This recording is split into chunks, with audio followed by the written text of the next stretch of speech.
भूर्भुवः स्वः तत्सवितुर्वरेण्यं भर्गो देवस्य धीमहि धियो यो नः प्रचोदयात्।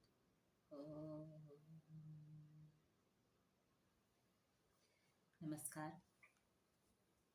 सामवेद का ये दूसरा वीडियो है, जिसमें पहले वीडियो में हमने बात की थी कि सामवेद क्या है, वेद क्या है, वेद का ज्ञान क्या है और आज के संदर्भ में इसकी उपयोगिता क्या है।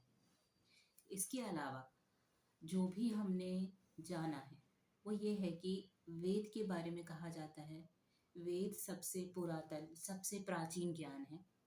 जब मनुष्य नहीं था वेद तब भी था। इसके बाद जब आप बाकी ग्रंथों को देखते हैं जो कि वेद के बाद में या वेद के बहुत युग युगांतर के बाद में लिखे गए, उनमें आप देखेंगे कि सारा ज्ञान जो वेद में है वो सारा का सारा ज्ञान किसी न किसी रूप में इन ग्रंथों के रूप में और डिटेल में समझाकर लिखा गया है। आज हम गीता पढ़ते हैं। श्रीमद् भगवत गीता के जो श्लोक हैं उनके बारे में खुद भगवान कृष्ण ने कहा है कि ये सब जो मैं तुमको समझा रहा हूँ ये ओरिजिनली वो ज्ञान है जो कि वेदों में निहित है, लेकिन होता यह है समय के साथ में कि वो गूढ़ से गूढ़तम होता चला जाता है। तो आपको सरल करने के लिए समय समय पे उसको ऐसे लोगों की ज़रूरत पड़ती है जिन्होंने उस परंपरा से ज्ञान को अर्जित किया और फिर उसको सरल शब्दों में समझाया। भगवान कृष्ण, दूसरे ऋषि, महर्षि, इन्होंने अपना पूरा जीवन इन्हीं ग्रंथों को समझने में और इनका प्रैक्टिकल वर्ल्ड में लोगों की लाइफ में कैसे हम उसको इम्प्लीमेंट करके, कैसे हम उसको अपना के अपनी लाइफ को बेटर बना सकते हैं, उसके ही सारे रास्ते बताए हैं। वेद में कहा गया है नान्यः पंथा विद्यते अयनाय। यदि आपको जीवन जीना है तो वेद में जो मार्ग बताया गया है उसके अलावा और कोई रास्ता नहीं है। वेद का उपग्रहण कैसे किया जाता है? इतिहास और पुराण से। इतिहास पुराणाभ्याम वेदम समुपब्रह्मयेत्। समझना है आपको तो कैसे समझना है? इतिहास और पुराण से।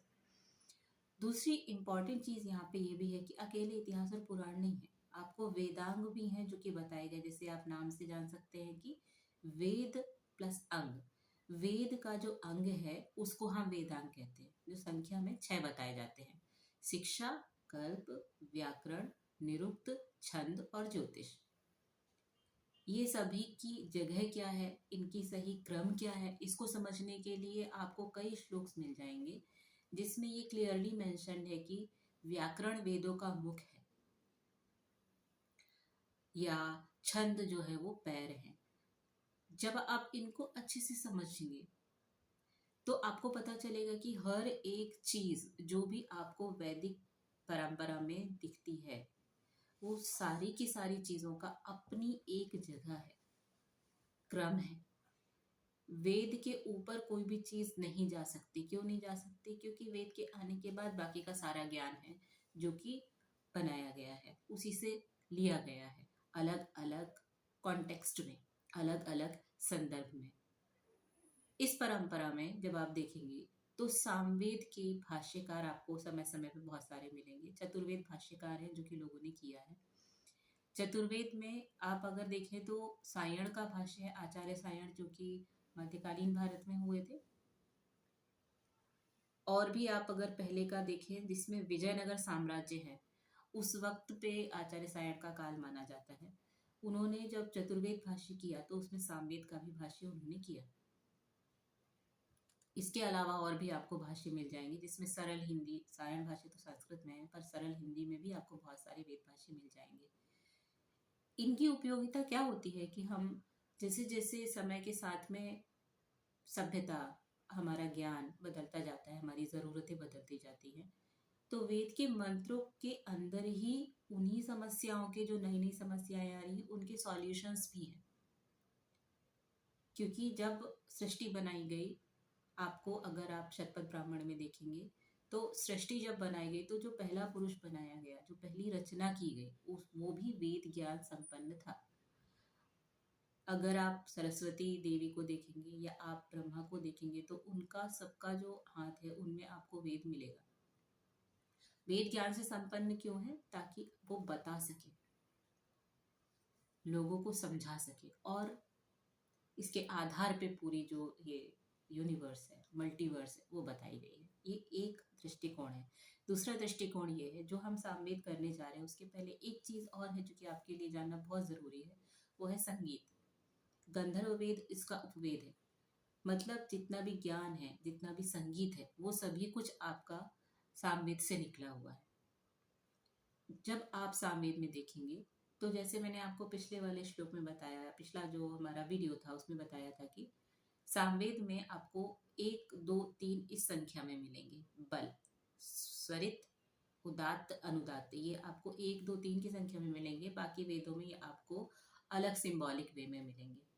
उसका रीजन यही है कि आपको सामगान में उसके लिए आसानी जाए। फिर दूसरी चीज क्या है सामवेद के बारे में, कि बाकी मंत्रों का जो परिगणन है, जो उनको हमने ग्रुप किया हुआ है, जो ऋषियों ने हमारे ग्रुप किया हुआ है, वो है कि आपको मंडल क्रम मिलेगा, अष्टक्रम मिलेगा ऋग्वेद में। यजुर्वेद में आपको अध्याय मिलेंगे और मंत्र मिलेंगे। सामवेद में आपको मिलेगा आर्चिक या पर्व या कांड और दशति। जो जिस आर्चिक से सामवेद शुरू हुआ है उसको हम कहते हैं छंद आर्चिक। जो कांड से शुरू हुआ है या जो पर्व से सामवेद शुरू हुआ है वो कहलाता है आग्नेय पर्व। और जो दशति है, दशति यहाँ पर है मंत्र संख्या।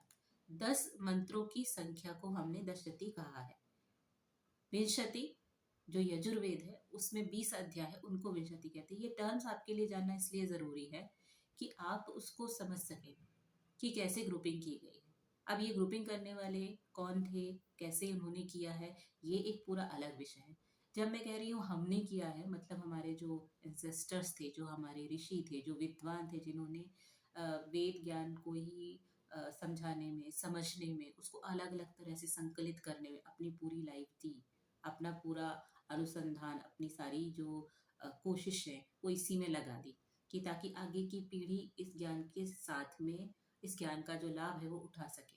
तो ये आपको उन सब में मिलेगा। आप और पुराने में जाएंगे संहिता में, और इसमें जो हमारे एंसेस्टर्स सिर्फ ह्यूमन नहीं, हमारे एंसेस्टर्स देवता भी हैं, हमारे एंसेस्टर्स और भी कई प्रजाति हैं। तो जब आप देखेंगे उन्होंने जिस तरह से परिगणन किया है मंत्रों का अलग अलग पूरे वेद में, जैसे मैंने आपको पिछले वेद में बताया, पिछला जो हमारा वीडियो था उसमें बताया कि पूरा जो वेद है उसमें 20,416 मंत्र हैं। सामवेद में सिर्फ 1875 मंत्र हैं, 1875। 1000 मंत्र जो है वो सारे के सारे आपको ऋग्वेद के ही रिपीटेटिव मंत्र मिलेंगे, थोड़े से जो अंतर है उसके साथ में। जब आप गायत्री मंत्र की बात करते हैं, जैसे मैंने जब हमारा वीडियो शुरू किया तो मैंने गायत्री मंत्र से अपना वीडियो स्टार्ट किया। उसकी एक बहुत बड़ी वजह यह है कि गायत्री मंत्र को ओंकार के बाद में पूरा जो वैदिक सिस्टम है, वैदिक लाइफस्टाइल है, उसकी धुरी माना जाता है।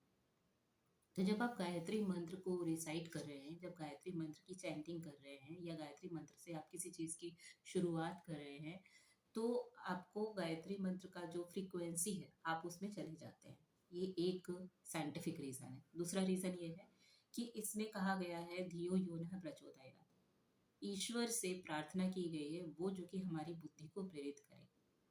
जब आप हमारे वैदिक स्क्रिप्चर्स को देखेंगे तो इसमें कहीं पर भी ऐसा नहीं कहा गया है कि आप बुद्धि को पीछे छोड़ दो। हमेशा ये आपको बताया जाता है कि जो आपका मन है वो आपकी बुद्धि के अनुरूप होना चाहिए, और आपका जो मन है वो आपकी इंद्रियों को वश में करने वाला होना चाहिए। तो ये जो व्यवस्था है, इस व्यवस्था में बुद्धि को भी तो प्रेरण चाहिए। बुद्धि का प्रेरण क्या है? ईश्वर। और बुद्धि कैसे कंट्रोल होती है, सही रास्ते में कैसे आती है? वो जो कहते हैं कि विनाश काले विपरीत बुद्धि, आपका दिमाग ही उल्टा चला जाता है। तो उसको सही रास्ते पे रखने के लिए आपको क्या चाहिए? क्योंकि दिमाग तो आपका लॉजिक समझ रहा है, आपको क्या करना पड़ता है? आपको वेद का सहारा लेना पड़ता है। परमात्मा का सहारा लेना पड़ता है। तो जो गायत्री मंत्र है उसमें इस तरह से आपको मिलेगी। और गायत्री मंत्र के बारे में हम बहुत सारी बातें कर सकते हैं, लेकिन हमको यहाँ पर सामवेद समझना है। तो जब हम सामवेद को समझते हैं तो ये चीज यहाँ हमेशा ध्यान रखिए कि वेद का कोई भी ज्ञान बुद्धि के अनुरूप, आपकी जो बुद्धि है, जो पिछले हमारे पूर्वजों ने दिया और जो हमारी बुद्धि जिसको इस तरह से मान रही है, उसको आपको बैलेंस करते हुए चलना है। कोई भी चीज पीछे नहीं छोड़नी है। ये आपको आगे कैसे जरूरी है? जो भी आप मंत्र देखेंगे उन मंत्रों के अलग अलग अर्थ होते हैं। अगर वेद में आप देखेंगे, हर शब्द, संस्कृत में स्पेशली, हर शब्द यौगिक होता है। यौगिक मतलब या धातुज मतलब धातु से उत्पन्न। इतिहास शामिल नहीं होता है, क्योंकि जब वेद तब भी था जबकि सृष्टि बन रही थी या बनी नहीं थी। जैसे आप नासदी सूक्त में देखते हैं, हिरण्यगर्भ सूक्त में देखते हैं, पहला पुरुष हुआ तो वेद ज्ञान से समन्वित हुआ। तो ये जो है, इतिहास बाद में आया। तो इतिहास में अगर वेद में कोई शब्द आया है तो वो शब्द उसके यौगिक अर्थ को दिख रहा है। जैसे कि शिव, सरस्वती, ये जो टर्म है, राम, ये जो शब्द है, कृष्ण, ये सारे के सारे शब्द यौगिक अर्थ में जो उनका मूल शब्द का अर्थ है, शब्द की जो मीनिंग है, उस सेंस में लिए जाते हैं। ये अलग बात है कि वही मंत्र को यदि मान लीजिए कि द्वापर युग में अगर ऐसा कुछ हुआ है तो आप उसके सापेक्ष भी एक अर्थ निकलता है।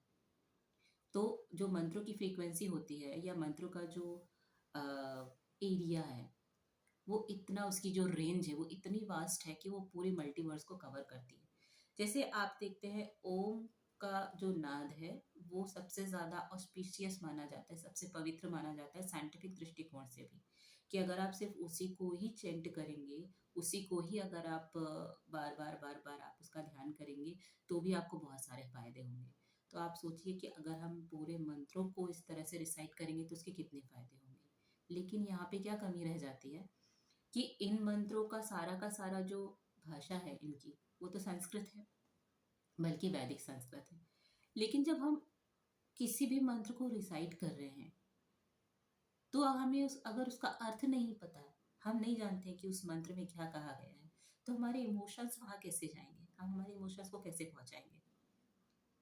जो पातंजल योग सूत्र है उसमें जप, जिसको हम जप कहते हैं, जपना, उसकी परिभाषा दी गई है, तद जप है तद अर्थ भावना। जप क्या है? अर्थ का भाव करना, चिंतन करना। आप जप को इमोशन से अलग नहीं कर सकते। जो शब्द की मीनिंग है, उस शब्द की मीनिंग में कितनी गहराई है, जब आप उसको सोचेंगे कि ये कितना डीप है, कितना डीप है, कितना डीप है, तो आपका जो कनेक्शन है वो उतना ही स्ट्रांग बिल्ड होगा। इस वजह से मंत्रों के अर्थों को समझना जरूरी है, ताकि धीरे धीरे आप उसकी गहराई को कम से कम थोड़ा सा टच कर सकें कि कितने गहरे अर्थों में ये मंत्र कहा गया है। याज्ञिक संदर्भों में भी मंत्र होता है और पर्सनल लेवल पे भी मंत्र होता है। एक अनुसंधान ये भी कहता है कि अगर आप डेली सुबह वेद पाठ करेंगे और अगर आप वेद के पहले मंत्र से शुरू करेंगे और आप कंटिन्यू रखेंगे उसको, बीच में उसका ब्रेक तोड़ेंगे नहीं, तो आपको आपकी डेली या आपकी लाइफ के जो भी फेजेस या प्रॉब्लम चल रहे हैं उसके सॉल्यूशंस भी उसमें मिलेंगे। Now this is a very big claim. इसमें कितनी सच्चाई है, कितनी सच्चाई नहीं है, इसको हम समय के साथ जिन्होंने किया है उनके एक्सपीरियंस उनके या पढ़ के ही पता लगा सकते हैं। पर ये भी कहा जाता है, दूसरी तरफ ये भी कहा जाता है कि पूरी श्रीमद् भगवत गीता, खुद भगवान कृष्ण कहते हैं कि वेद का ज्ञान है, वेद का ज्ञान इसमें निहित है। रामायण में वेद का ज्ञान निहित है, उपनिषदों में वेद का ज्ञान निहित है। तो वेद का ज्ञान बहुत है। जो हम यहाँ करने की कोशिश कर रहे हैं वो है सामवेद के मंत्रों का सरल अर्थ जो हमें समझ में आ सके। अब मैं अगर इसमें बताऊं, शाखा जो होता है, जो हमने पिछले वीडियो में डिस्कस किया था, सामवेद की शाखाएं कुछ हजार के ऊपर थी, जो आज की डेट में सिर्फ 3 शाखाएं मिलती है। शाखा क्या होती है? जो मूल वेद है, वेद मूल क्या है? मंत्र। मंत्र का कोई भी भाष्य, जरा सा भी डिटेल जो है, उसको हम वेद नहीं कहते, उसको हम वेद भाष्य कहते हैं। तो जो शाखा है, अलग अलग परंपराओं से आई है। ये वेद नहीं होती है, ये वेद का पहला भाष्य कहलाती है। आज के समय में सामवेद की 3 शाखाएं हैं जो कि अवेलेबल है, कौथुम, रामायणी और जैमिनी। इसके अलावा भी बहुत सारी शाखाएं हैं। फिर ब्राह्मण ग्रंथ है, फिर आरण्यक है, उपनिषद है। ये सभी के सभी उसी परंपरा में हर वेद के हिसाब से अलग अलग चलते हैं। गांधर्व वेद तो वेद है ही।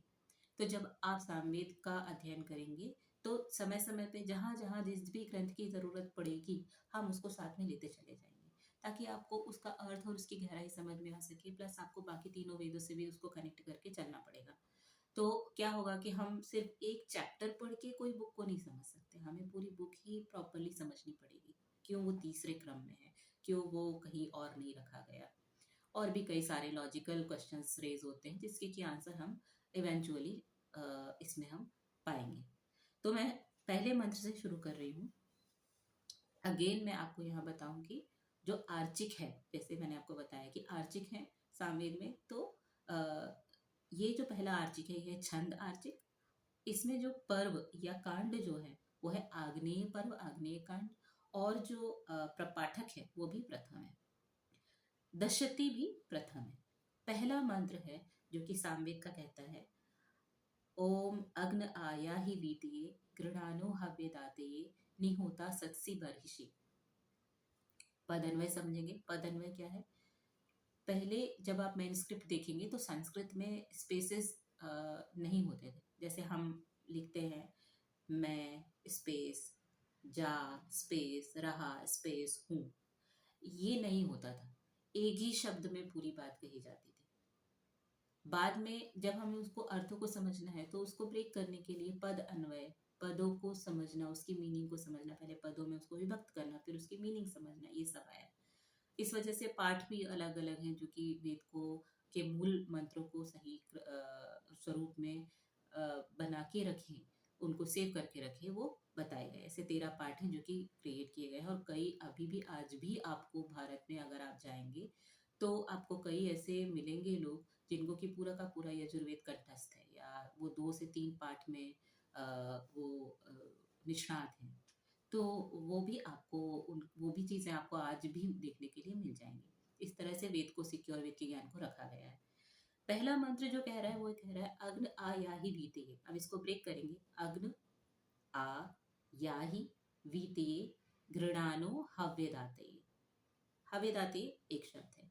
निहोता सत्सी बर्हिषि, ये मंत्र है। अब इस मंत्र में क्या है? अग्न, अग्नि।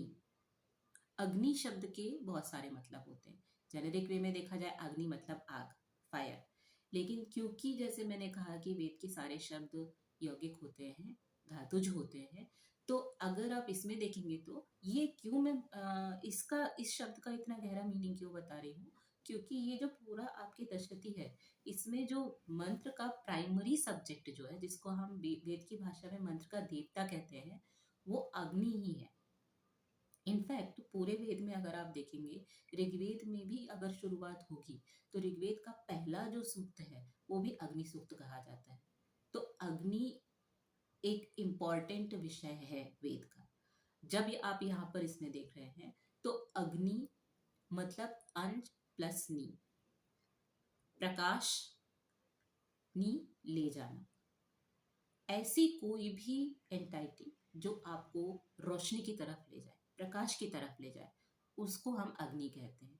इस अर्थ में गुरु भी अग्नि है, परमात्मा भी अग्नि है, कोई ऐसा व्यक्ति जो हमें कहीं लीड कर रहा है वो भी अग्नि है, और फायर तो अग्नि है ही, जो हमको हर किसी को पता है। तो ये मंत्र क्या है? अग्नि संबोधन है। जैसे राम, जब आप ये कर रहे हैं या संबोधन में आप क्यों भू राम ऐसा क्यों बोलते हैं? क्योंकि आप आगे एक लगा देते हैं। अग्नि, हे अग्नि, आ या ही, आ जाओ। या ही यहाँ पर धातु, जैसे आप सुनते हैं यात्रा, यान, उस अर्थ में या ही, आ जाओ। वीति, वीति के लिए, अब वीति क्या है उसको हम बाद में समझेंगे। घृणानु, हव्यदातेय। हव्यदातेय इज एन इम्पॉर्टेंट वर्ड, क्योंकि अगेन अगले सारे मंत्रों में भी इस्तेमाल हुआ, इसलिए इसको थोड़ा सा अच्छे से समझेंगे। हव्य का दान करने के लिए, हव्य क्या होता है, जब भी हम यज्ञ करते हैं किसी भी तरह का, उसमें जो हम आहुति देने के लिए सामग्री इस्तेमाल करते हैं उसको हम हव्य कहते हैं। तो ये अलग अलग तरह की होती, डिपेंडिंग ऑन किस तरह का यज्ञ है। फिर यज्ञ भी कई तरह के होते हैं। तो यहाँ पे अभी आप हव्य को समझेंगे, जो भी हमने सामग्री, हवन सामग्री जो भी है, हवन सामग्री हव्य को देने के लिए हव्य दाती है। फिर नि होता सत्सी बरिशी, अब यहाँ पर नि सत्सी है, बरिशी यज्ञ में, बरिशी के और भी अर्थ होते हैं पर यहाँ पर यज्ञ में हम अर्थ लेंगे। नि सत्सी आसीन हो, बैठो, जैसे हम बोलते हैं सिद्ध, सीध, वैसे निसत्सी। ये अग्नि को संबोधित करके मंत्र कहा गया है। इसको वापस एक बार देखेंगे। अग्न आया ही बीतिये गृणानो हव्यदाती नि होता सत्सी बहिषी।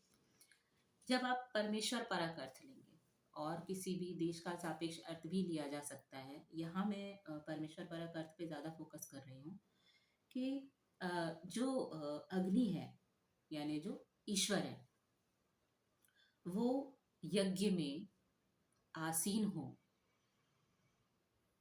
क्योंकि आप घृणान जो शब्द होता है वो वाणी के लिए इस्तेमाल होता है, जैसे गिरी, इस अर्थ में भी वाणी का इस्तेमाल होता है। वेद को भी गो शब्द से कहीं कहीं आपको मिलेगा कि संबोधित किया गया है। तो घृणाना स्तुति किए हुए हैं, होता आह्वान करने वाले हैं, होता सबको पता है।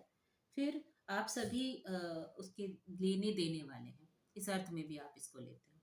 प्लस आगे क्या शब्द आया, निसत्सी, ये हमारी क्रिया है, बैठिए, आसीन होइए।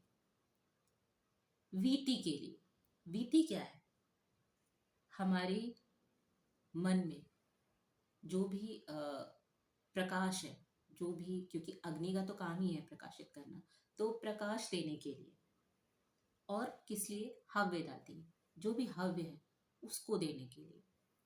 हम हवि क्यों देते हैं, बदले में हमें कुछ रिजल्ट में चाहिए होता है। जैसे कि मैं देव यज्ञ कर रही हूँ, उसमें मैं जितनी भी हवन सामग्री कर रही हूँ वो सारी की सारी सामग्री से जो अग्नि से जो उत्पन्न हो, अग्नि के थ्रू जो जा रही है सामग्री हवा में, वो क्या कर रही है, पूरा का पूरा जो वातावरण है उसको क्लियर कर रही है, एटमॉस्फेयर, क्लाइमेट, है ना। आप वो देव यज्ञ में करते हैं। यज्ञ इटसेल्फ हैज 5 मेन टाइप, जो कि आपको जब आप ब्राह्मण ग्रंथों में देखेंगे तो बताया जाएगा। 5 तरह के यज्ञ होते हैं। ब्रह्म यज्ञ, जिसको हम बोलते हैं स्वाध्याय, सेल्फ स्टडी, रिसर्च करना, खुद से पता लगाना, सत्य का अनुसंधान करना, ये सब है आपका ब्रह्म यज्ञ, ये भी यज्ञ माना जाता है। दूसरा देव यज्ञ, जो जिससे हम सभी परिचित हैं, देवों का यज्ञ, जो देवताओं को हम करते हैं, एक स्पेसिफिक काम के लिए भी करते हैं। फिर तीसरा होता है पितृ यज्ञ, जो हम हमारे पूर्वजों के लिए जो भी हमारे कर्तव्य पालन करते हैं उसको भी यज्ञ में कंसीडर किया जाता है हमारे ग्रंथों में। फिर चौथा हो गया नृयज्ञ। नृयज्ञ कहलाता है जब हमारे घर में कोई अतिथि आए तो उसका जो हम सत्कार कर रहे हैं, जो कि वैदिक परंपरा में एक बहुत इंपॉर्टेंट चीज़ है। इसलिए जब आप देखते हैं कि इसी वजह से हमारे यहाँ ये नारा दिया जाता है, कई शास्त्रों में ये कहा जाता है कि अतिथि देवो भव। अतिथि को हमारे यहाँ पर लाइबिलिटी की तरह नहीं लिया जाता है, उसका आना शुभ माना जाता है और उसका सत्कार करना कर्तव्य माना जाता है। ये आप कई घटनाओं में देखेंगे हमारे शास्त्रों में। फिर होता है नेक्स्ट भूत यज्ञ। भूत का मतलब होता है प्राणी। पूरे संसार के प्राणियों के लिए आप जो भी करते हैं, उनकी भलाई के लिए आप जो भी करते हैं, वो भी यज्ञ कहलाता है। अदर देन दैट, ब्राह्मण ग्रंथ एक और तरह की यज्ञ की बात करते हैं जिसको हम बोलते हैं यज्ञो वै श्रेष्ठतमम कर्म। कोई भी श्रेष्ठतम कर्म यज्ञ है। श्रेष्ठतम कर्म मतलब किसी भी तरह का, किसी भी सिचुएशन में वटेवर बेस्ट जो कि किया जाना चाहिए, यदि आप वो करते हैं तो वो यज्ञ है। इस यज्ञ में भी समिधा लगती है, इसमें भी हवन लगता है। क्या लगता है, किसी सिचुएशन में आप हैं, आपको आपके इमोशंस, आपकी भावनाओं से स्ट्रगल करना होता है, जो आपको चाहिए उस कंफर्ट से, जहां आप हैं उस कंफर्ट से स्ट्रगल करके आप वहां पहुंचते हैं जो कि आपको करना चाहिए। वो इस स्थिति में यही बेस्ट है, ये जो हम बोलते हैं। तो आपको वो, जब आप वो कर रहे होते हैं तो वो भी यज्ञ है। अगर आप एक तरह से देखा जाए तो ईश्वर की उपासना करना इतना भी कठिन नहीं है। हर वक्त हाथ जोड़ के आप सिर्फ अगर बैठे हैं, इसकी वजह ईश्वर ने कहा है कि आप जो भी कर रहे हैं, आप अगर उसको करने का इंटेंशन बदल देंगे तो वो भी मेरी उपासना है।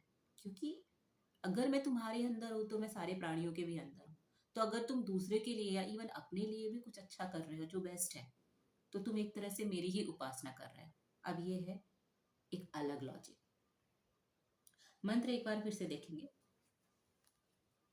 अग्न आया ही बीतिए, घृणानु हव्यदातिये, निहोता सत्सी बरहिषि। अग्नि आ जाओ वीति के लिए, प्रकाश करने के लिए, घृणानु स्तुति किए हुए, हव्य दातिये हव्य के दान के लिए, निहोता सत्सी बरहिषि यज्ञ में आसीन हो, होता हो, होता हो देने वाले हो। ये हमारा पहला मंत्र है, जिस मंत्र में आपको, जो आपका हर एक वेद का मंत्र है, उसमें हर एक मंत्र के साथ में आपको कुछ चीजें बहुत कॉमन मिलेंगी, मेंशन्ड मिलेंगी। वो है उस मंत्र का ऋषि, उस मंत्र का देवता और उस मंत्र का छंद। छंद जैसे मैंने आपको वेदांग में बताया कि इंपॉर्टेंट पार्ट है, तो आप यहाँ देखेंगे तो हर एक मंत्र में आपको छंद मिलेंगे। देवता होता है किसी भी मंत्र का प्राइमरी सब्जेक्ट, जैसे मैंने आपको पहले बताया। ये वो सेलेस्टियल बीइंग देवता जो स्वर्ग में रहते हैं वो नहीं है। ये इसका मतलब होता है उस मंत्र का प्रमुख विषय क्या है। अगर आप देखेंगे तो पहले वाले मंत्र का प्रमुख विषय अग्नि ही है, क्योंकि अग्नि से ही बात हो रही है। फिर जो ऋषि है, ऋषि उस मंत्र का दृष्टा है। ग्रंथों में आप देखेंगे ऋषियों मंत्र दृष्टार है। जो ऋषि हैं वो मंत्र के दृष्टा हैं, उन्होंने मंत्रों को देखा है। दूसरी परिभाषा ऋषि की है साक्षात्कृत धर्माण ऋषियो बहु, जिन्होंने धर्म का साक्षात्कार किया वो ऋषि हुए। इस पूरे सेंस में अगर आप देखेंगे तो इस मंत्र के जो ऋषि हैं वो भरद्वाज हैं। भरद्वाज ने ये मंत्र को देखा था। इनकी साक्षी भी होती है, आगे जाएंगे तो आप ऋषिकाएं भी होती है, अगर वो धीरे धीरे हम उन सारी चीजों को समझेंगे। तो ये है पहला मंत्र जिसमें अग्नि की स्तुति की गई है। दूसरे मंत्र में वही स्थिति कंटिन्यू है। सरल अर्थ को समझने का एक ये बेनिफिट होता है कि आप एक एट ए ग्लांस पूरी चीजों को देख सकते हैं। मान लीजिए कि इतने ज्ञान को हम 2 घंटे 3 घंटे लगा दें, दिनों लगा दें, सालों लगा दें, तो भी एक मंत्र का ज्ञान खत्म नहीं होगा। आप उसको और गहराई से भी समझ सकते हैं, क्योंकि एक ही शब्द की बहुत मीनिंग है। उसको अलग अलग तरह से समझा जा सकता है, अलग अलग सिचुएशन में। जैसे कहा गया है कि वेद को समझना चाहिए इतिहास और पुराण में। अगर पुराणों की घटना उठा ली, इतिहास की घटना उठा ली तो एंडलेस है, फिर कभी खत्म नहीं होने वाला। लेकिन अगर आप संक्षिप्त में समझ रहे हैं एट ए ग्लांस, तो क्या होगा, एक मंत्र का दूसरे मंत्र से कनेक्शन आप समझ पाएंगे, जो कि आपको ये समझाएगा कि उसी सूक्त में इतने सारे मंत्र क्यों रखे गए, वो 10 मंत्र एक के बाद एक ही क्यों रखे गए, उनको क्रम को इधर उधर क्यों नहीं किया गया। ये सारी चीजें भी हमें समझ में आने लगेंगी। दूसरा मंत्र देखते हैं, जिसके कि ऋषि, देवता और छंद सेम है। मतलब छंद गायत्री है, ऋषि भरद्वाज है और देवता अगेन अग्नि है। अग्नि से ही बात हो रही है। त्वम अग्ने यज्ञानाम होता विश्वेषाम हितः, देवेभिः मानुषे जनि। त्वम, तुम। अगर आप बेसिक संस्कृत समझते हैं, आपको स्कूल में आपने पढ़ी है अगर, तो त्वम मतलब तुम, यू सेकेंड पर्सन के लिए। हम अब अग्नि से बात कर रहे हैं जैसे हम पहले कर रहे थे, आगे हम उनको डायरेक्टली संबोधित कर रहे हैं। ईश्वर परक अर्थ में हम ईश्वर से बात कर रहे हैं। त्वम अग्नि यज्ञानाम होता विश्वेषाम हितः, तुम अग्नि यज्ञानाम होता, यज्ञों के होता, समस्त विश्वेषाम समस्त, सभी सकल, विश्वेषाम विश्व, जिससे हम संसार को भी विश्व बोलते हैं, विश्वेषाम समस्त में, हितः स्थित, देवे भी मानुष्य जने, देवों के द्वारा। देखिए देवे भी, तृतीया विभक्ति बहुवचन, मानुष्य जने, मानुष्य और जने एक साथ आएगा, मानुषों में, जनों में, मनुष्यों में, जनों में। अब अगर इसका हम एक एक पद का अर्थ वापस समझेंगे तो ये कैसे होगा। त्वम अग्नि, तुम हे अग्नि, यज्ञों के होता, सभी जगह पर स्थित, देवों के द्वारा, मनुष्य जन्मे। अब अग्नि सभी जगह स्थित है, मतलब ईश्वर सभी जगह स्थित है। कैसे? देवों के द्वारा मनुष्यों में। अगर आप ग्रंथों में देखेंगे तो मनुष्य और देवता दो अलग अलग स्पीसीज है, बट ऐसा नहीं है कि आप ग्रोथ करके देवता नहीं बन सकते, क्योंकि कई ऐसे हुए हैं हमारे शास्त्रों में जिन्होंने अपने अच्छे कामों से अपने आप को मनुष्य रहते हुए भी देवता बनाया, क्योंकि देवता बनना इतना कठिन काम नहीं होता है, कुछ खास फीचर्स होते हैं। जब आप यहाँ देखेंगे तो इस सेंस में ये आ जाएगा। दूसरा, देव का एक और अर्थ होता है जिसको हम बोलते हैं दिव्य कर्म करने वाला। कोई भी व्यक्ति जो कि डिवाइन कर्म करने लगे। डिवाइन कर्म क्या होते हैं? जो भी आपके काम हैं, जिस भी तरह के आपके चॉइसेस हैं, आप उनको अपना जो पर्पस है, इंटेंशन जो है, वो विश्व कल्याण रखते हैं, तो आपका वही कर्म दिव्य कर्म हो जाता है। हमारे जो लीडर्स हुए हैं जिनको हम भगवान बोलते हैं, उन्होंने कुछ अलग नहीं किया है। उन्होंने सिर्फ ये किया है कि वो वही जिंदगी जी रहे थे, वही लाइफ जी रहे थे, वही परिस्थितियां उनकी लाइफ में भी आ रही थी, लेकिन उनका करने का इंटेंशन बदल गया था। तो इंटेंशन बदलने से उनका वही काम क्या हो गया? दिव्य हो गया। और इंटेंशन बदलने से दूसरों का वही काम क्या हो गया? हेय हो गया, घृणित हो गया। इंटेंशन बहुत बहुत बहुत मैटर करता है। तो हमारा पहला मंत्र बोल रहा है कि अग्नि बैठिए यज्ञ में। दूसरा मंत्र क्या बोल रहा है? रीजन क्या है, क्यों बोला बैठने के लिए? तुम यज्ञों के होता हो, तुम सभी जगह स्थित हो। कैसे स्थित हो? क्या कनेक्शन है? देवों के द्वारा मनुष्य में। यह हमारा दूसरा मंत्र है परमेश्वर परक अर्थ में। तीसरा मंत्र, अग्निम दूतम वृणीमहे होतारम विश्ववेदसम अस्य यज्ञस्य सुक्रतुम। ये आपको मंत्र ऋग्वेद में भी मिलेगा, और भी पहले वाला मंत्र भी ऋग्वेद में मिल जाएगा। अग्निम दूतम वृणीमहे, यहाँ इस मंत्र की भाषा चेंज हो गई है। देखिए, पहले दो मंत्रों में अग्नि अग्नि बात हो रही है अग्नि से, इसमें अब हम अग्नि के बारे में बात जरूर कर रहे हैं, मगर हम थर्ड पर्सन की तरह बात कर रहे हैं। अग्नि को दूत चुनता हूँ, दो में रीजन दिए। तीसरे में अग्नि को दूत चुनता हूँ। अग्निम, अग्नि को, दूतम, दूत। ये आपके एडजेक्टिव्स कैसे आएंगे? अग्निम दूतम होतारम विश्ववेदसम। अग्नि को दूत चुनता हूँ। क्यों दूत चुनता हूँ? क्योंकि वो होता है, प्रदान करने वाला है, आदान करने वाला है। विश्ववेदसम, सभी जगह पर स्थित है, सभी चीजें जानने वाला है। विश्ववेदसम, वेद, वेद जानना। तो अग्नि को मैं वृणीमहि चुनता हूँ, वर्ण के अर्थ में। वर्ण अर्थ आपने वर्ण शब्द सुना होगा। वर्ण शब्द का मीनिंग होता है किसी को चूज करना। It's our choice, it's our decision. क्या है हमारा डिसीजन? कि हम अग्नि को दूत चुनते हैं, अग्नि को हम मैसेंजर चूज करते हैं। अब अगर देव यज्ञ के अर्थ में लिया जाए तो अग्नि, हम यहाँ पे फायर की बात कर रहे हैं। लेकिन अगर ईश्वर परक अर्थ में लिया जाए तो यहाँ अर्थ होगा ईश्वर को दूत चुनना। ये थोड़ा सा ऐसा है जो कि समझ लीजिए कॉमन नहीं है, लेकिन ईश्वर और व्यक्ति का जो रिलेशनशिप है वो उसकी अपनी पर्सनल चॉइस होता है। जहाँ तक आप ईश्वर की बात करते हैं, उसने कभी आपको ये नहीं बोला है कि आप मेरे से बराबरी से लड़ नहीं सकते या मेरे से अपना अधिकार नहीं पा सकते। ऐसा कुछ भी नहीं है, क्योंकि जो पूरी व्यवस्था है वो साफ साफ ये दर्शाती है कि आप ईश्वर से बराबरी का एक रिश्ता रखते हैं। लेकिन हम उसके ग्रेटफुल हैं। क्यों? क्योंकि उसने हमको बनाया है। ये जितनी भी योग्यताएं, जितनी भी चीजें हमें मिली हैं, वो सब उसकी वजह से मिली है। लेकिन अगर मान लीजिए कि कभी कुछ गलत हो जाए या हमें लगे कि हम अपने आप को संभाल नहीं पा रहे, तो ये भी है कि हम उससे लड़ सकते हैं। तो ईश्वर की जो सत्ता है वो ऐसी नहीं है कि इतनी कमजोर है कि आप उससे लड़ेंगे तो वो, हाँ, लड़ना एक अर्थ में कि आप मानते हुए लड़ रहे हैं कि you are responsible for that, क्योंकि तुम सब कुछ कर रहे हो। तो पलट के आपको क्या बोलता है? मैंने तुमको चॉइस दी थी। यहाँ पर भी इस मंत्र में ऐसा ही है।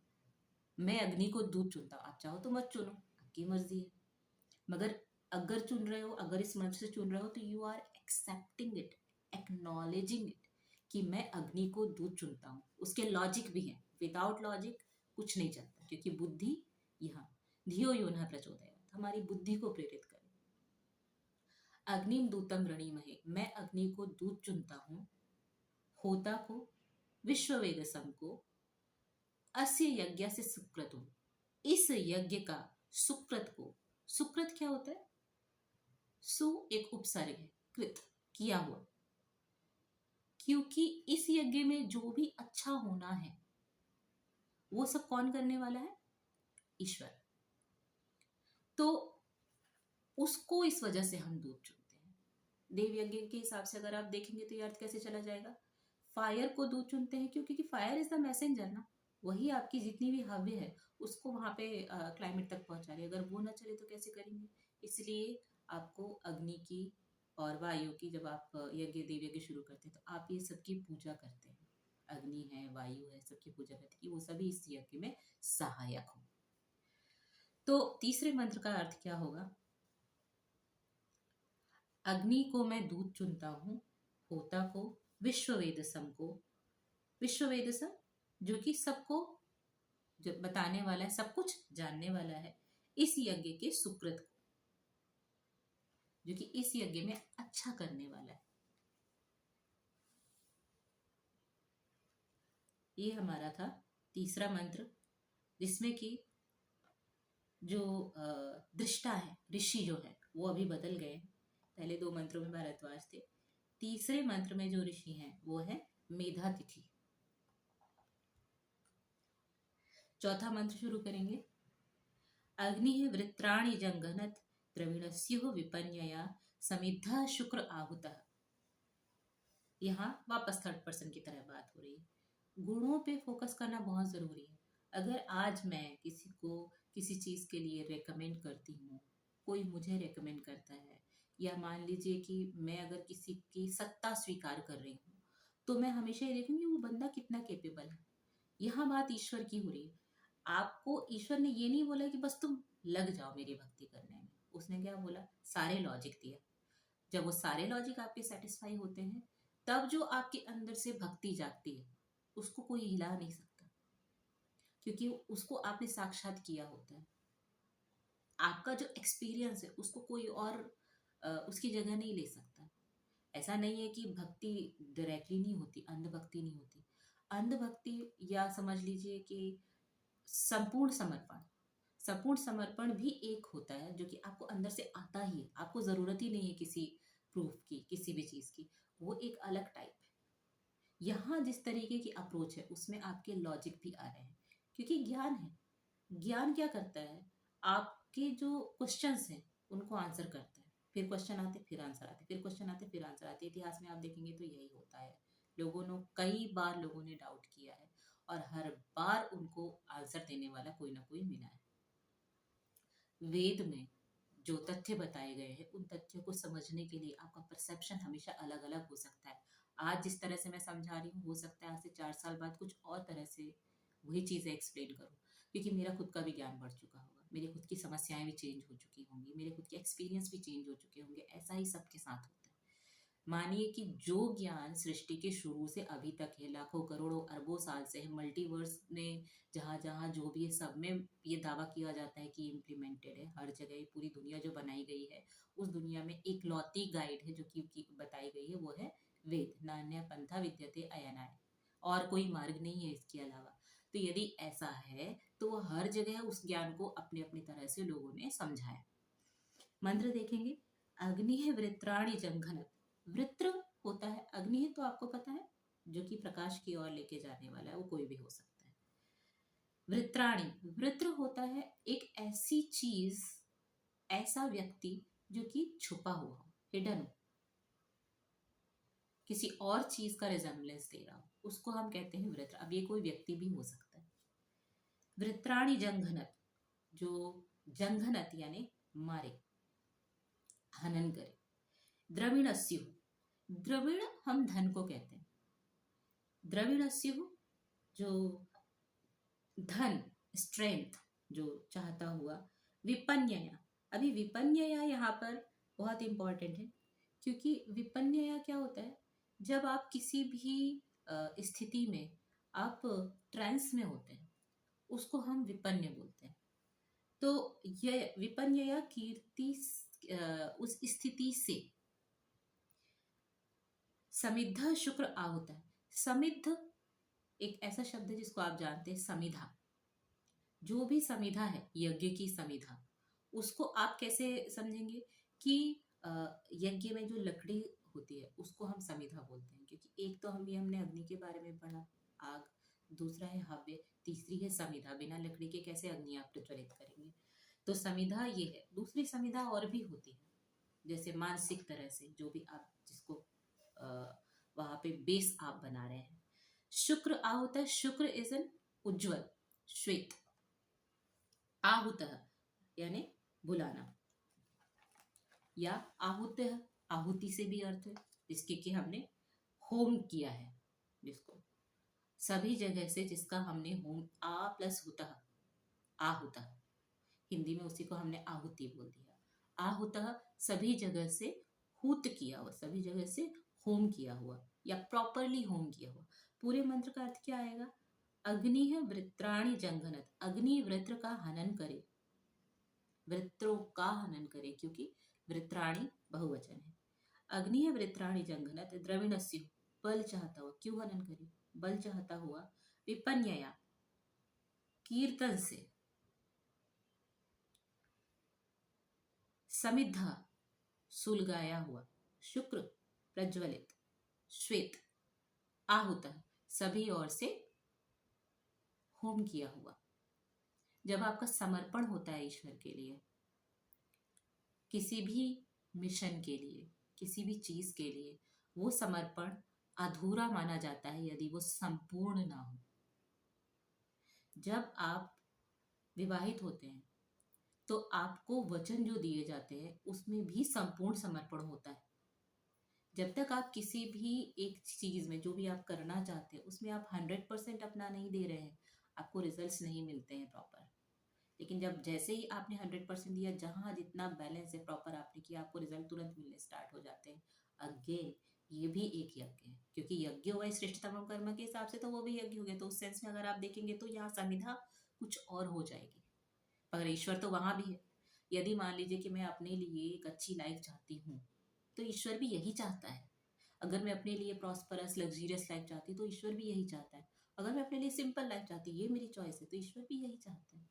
जो मैं चाहती हूँ, जो मेरी चॉइस है, मैं जिस तरह की लाइफ बनाना चाहती हूँ, जिस तरह की जिंदगी में जीना चाहती हूँ, जिस तरह के कर्म में करना चाहती हूँ, ये सब मेरी चॉइस है। अपने लिए बेस्ट चाहना गलत नहीं है। अपने लिए बेस्ट चाहना, सेल्फ लव, ये वो है जो कि ईश्वर चाहता है कि आप करें। तो इस अर्थ में लेकिन आपको इतना आसान नहीं होता है, आपको समिधा भी देनी पड़ती है। तो मंत्र क्या कह रहा है? अग्नि है वृत्राणि जंघनत, अग्नि वृत्र का हनन करे। वृत्र क्या है? हिडन चीज है। आपकी भावनाएं कई ऐसी होती हैं जो कि हमें भी नहीं पता होता है कि अच्छा ये भी रुकावट है। तो जब आप देव यज्ञ कर रहे हैं तो वृत्रों का हनन करें, मतलब वो सारी चीजें, अभी अगर मैं इसको थोड़ा सा सरल करके समझाऊं तो जब आप क्लाइमेट में सारी चीजें जाती तो कैसे जाती हैं? जितने भी जर्म्स होते हैं वो आपको दिखाई नहीं देते हैं, मगर जब जैसे ही आपने अग्नि जलाई तो ऊपर क्या होता है?